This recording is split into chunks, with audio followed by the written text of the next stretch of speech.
let's just get a final word on this tonight before I move on to some of the evening's other news with my panel. And this is from Ingrid Seward, who's the editor-in-chief of Majesty magazine. Ingrid, thank you very, very much. Today is a good day for the King, a good day for Britain. I'm sure you'll be hoping that those Not My King morons decide to give it a rest for a little while, because he is still dealing with an illness, isn't he?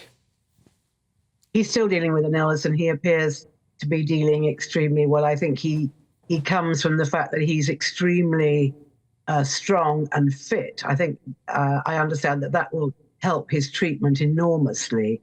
And I think, as your professor was saying, it's the fatigue that can be a brutal thing when you're trying to lead a normal life with cancer. But I think that it's going to really help him psychologically to get out there, and people are going to be giving him enormous support. I mean, I know, as you say, there's an anti-monarchy brigade, but there's been an anti-monarchy brigade since there's been a monarchy. So that is not such a big deal. It has always been there.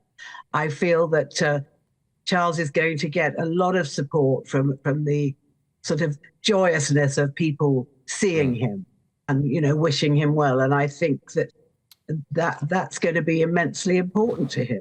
Yeah, massively important to the royal family at the moment to have a little bit of good news out there, isn't there, as well, given everything that's been going on. This presumably will be a big boost for William and Kate as well. Absolutely. I mean, it's a difficult time. It's a very busy time. But I think a boost for William and Kate. William's out and about. We don't know about Kate. But I feel that the King will definitely... It's a very busy time coming up with the anniversary of D-Day in Normandy, which I know he will be desperate to be a part of. Then there's the big royal season, the Trooping the Colour, the Garter ceremony, Royal Ascot. And then he is hosting the Emperor and Empress of Japan at the end of June. So it's an absolutely packed month for someone that is presumably going to get very tired. Yes, indeed. I mean, if he gets through all of that, I think that will be absolutely massive, won't it? It's also, I believe, as well, his and Camilla's, is it 19-year wedding anniversary, I think? Is that right? So he's got all that to get through as well. I mean, she's actually been remarkable throughout all of this as well, hasn't she? So, you know, I think... yeah, go on.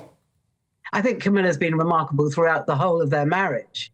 She's been a massive support to him. And I think that she, you know, ever since he first went into hospital and she was, you know, she kept going to visit him, something we're not really used to the royal family doing. And I think she's probably the one that's holding him back and saying, you know, Charles, don't be silly, you know, you're not well, you can't do all these things. But he has been going to church every weekend, so he has been visible. He's not been actually hiding away.